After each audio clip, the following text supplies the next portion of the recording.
Good morning, boys and girls. Today is February 10th, and today we are going to be talking about erosion, specifically erosion with soil. So, over the past few days, you guys have been introduced to some pretty crazy characters and been talking about weathering and erosion and fast and slow earth changes, weathering, erosion, and deposition being slow earth changes. Today, we're going to be learning about or talking about um, how erosion affects soil and what are some things we can do to prevent that erosion.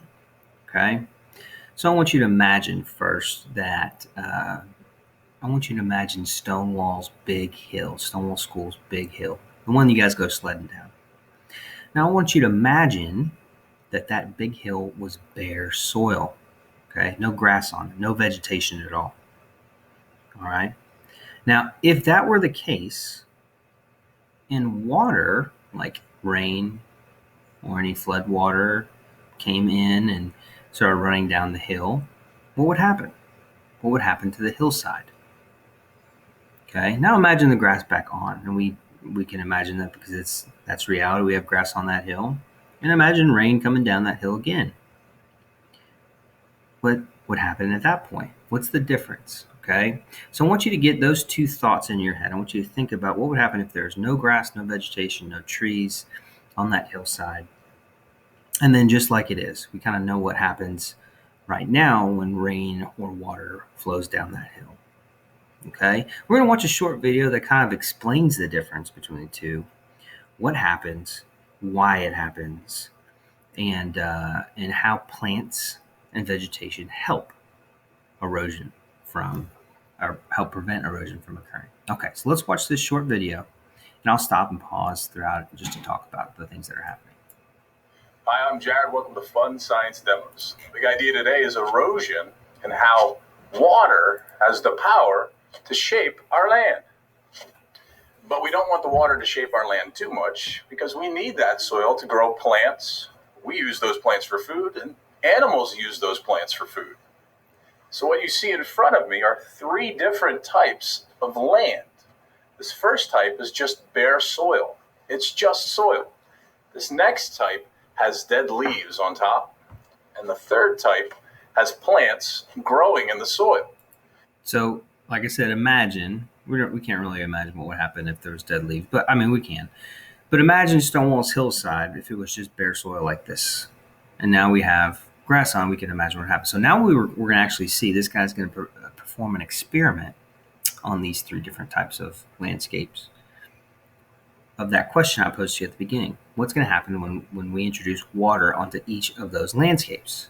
Bare soil, soil with some dead vegetation on top, and then soil with some plants planted in it.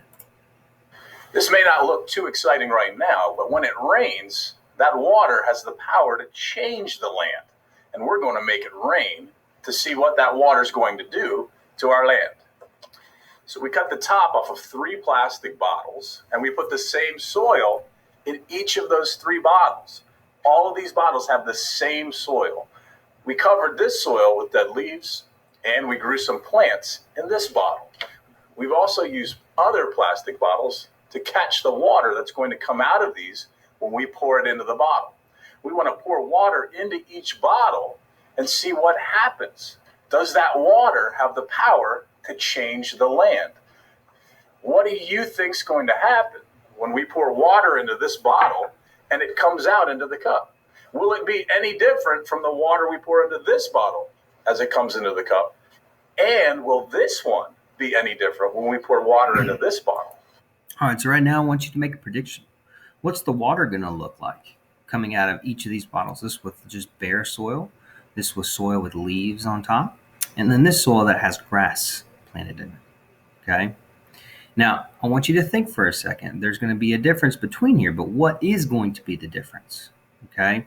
And I love how he said water has the power to change the landscape. Water has the power to move, and that's exactly what erosion is. It's moving any sort of material away from where it started, right? And it comes out into this cup. So I'm going to slowly pour water in. You're going to see the water level rise. and we'll see what happens with our soil.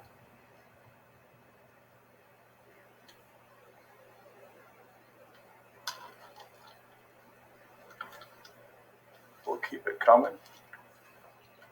And now it's coming out. Take a look at the bottle we used to catch the water. Well, what do you notice? Well, it's cloudy. So why is it cloudy? That's because all the dirt and the soil from our bottle was washed into the cup. The water had the power to actually take the dirt and the soil with it out of the bottle and into the cup. The water moved the soil. It shaped the soil. So now I'm going to pour about the same amount of water into the next bottle. What do you think is going to happen? The water that we catch, will it be just as dirty? Will it be less dirty? Will we even be able to see a difference? Well, let's pour the water and find out. Here we go. So I'm pouring the water in.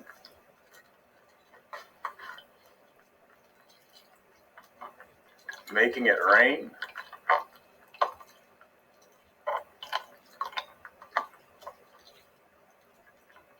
Adding water to our bottle.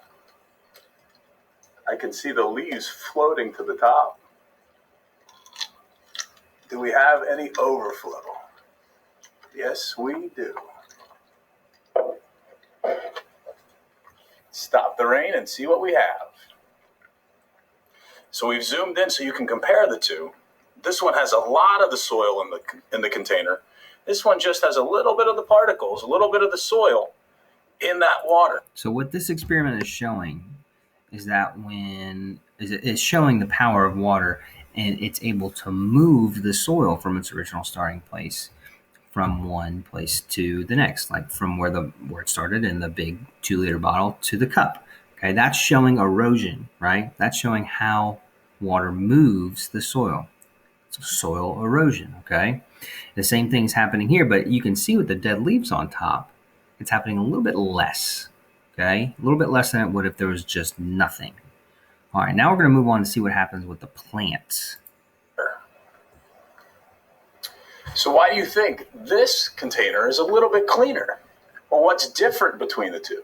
Well, this one had leaves, dead leaves on top, and I think most of these dead leaves helped protect the soil underneath from moving with the water. So what do you think is going to happen with our third container? We have plants growing in the soil. What's going to happen when we add water and make it rain in this container? All right, here we go. Let's add the water, about the same amount. Pouring the water in. What do you think's going to happen here?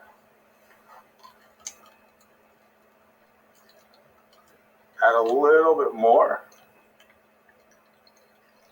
It's coming out. We're going to stop pouring and see if we can compare what we see coming out. The water coming out of this container looks a whole lot cleaner than this one and a little bit cleaner than this one. So the question is why? Why is this water cleaner? So now we can see the difference here, right? Bare soil compared to soil with just some things on top, nothing in the soil, but just some things laying on top, dead leaves and things like that. And then finally we have soil with actual plants planted in it. Look at the difference. Look how much soil was moved in each setup, right? A lot of soil moved over here, a lot of erosion taking place, less erosion here, and then almost no erosion taking place here with this plant, right? Almost no soil moved from this container to the next. I poured about the same amount of water into each container of soil, but this one looks really clean. Well, to answer the question why, we have to zoom in and take a closer look at what's really going on here. So now we're all set to take a closer look at why the water coming out of this bottle was so clean and clear compared to the others. To do that, I'm going to actually lift these plants out of this bottle and let's see what happens. Well, what I notice right away is what comes along with all of the plants. Well, the soil is actually coming out too. Pretty cool, right? So you wouldn't be able to do that with that just bottle with just soil in it, right? But in this case, we have plants planted in the soil, and pretty much all the soil came out when he grabbed the plants, right? So it makes you think that these plants are kind of holding the soil together in place. We're going to be talking about why that is. Flip it over, I think you'll be able to see why. So we've zoomed in so we can see what's going on here. Why is this soil staying together? Why is it staying in place? Well, you can see the roots from our plants grew into the soil, and almost like little fingers, those roots are holding the soil together. So when it rains, the roots keep the soil from washing away. So it's like little fingers, little hands, the roots are just grabbing the soil and holding it in place. But you can imagine all of that grass doing that, right? All of that grass with its own root system, all interconnected. So you can imagine how that prevents soil erosion, all right? Soil's not going to move when you have plants and grass and trees and bushes planted all in the same place, right? You're not going to see a lot of soil erosion because all of those roots are holding onto that soil tight, are deeply embedded into that soil, getting nutrients, minerals, absorbing all that stuff, but also doing a favor for the soil and not allowing it to move or wash away. The roots of the plant, that's what keeps the water from eroding the soil. Besides holding the soil together and in place, roots do another amazing thing. To show you that, I'm going to squeeze this and I want you to watch what happens. Where did all that water come from? Well, that came from when we made it rain on our soil. The roots of the plants helped hold that water in. Plant roots actually go deep into the soil, and this model is going to help us see how deep they can go. We're going to zoom in and see if we can see those really tiny plant roots that we have growing in our soil. We've zoomed in now so you can see these tiny roots in action. I'm going to point them out, and they actually extend from the plant all the way down to the bottom of our soil. I'll point out some of the bigger ones. They grow down into the soil. And think about what they're doing. They're holding that soil in place. All of these tiny roots getting nutrients from the soil, but they're also helping the soil out. Plants do an amazing job at keeping erosion from washing away too much soil.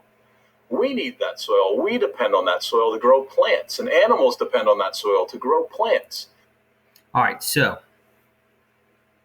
it's pretty amazing when you think about it. He showed a great example here of how deep just the roots of grasses grow, right? You can see this grass root grows all the way down. I mean, I would say that's probably 6 to 8 inches deep.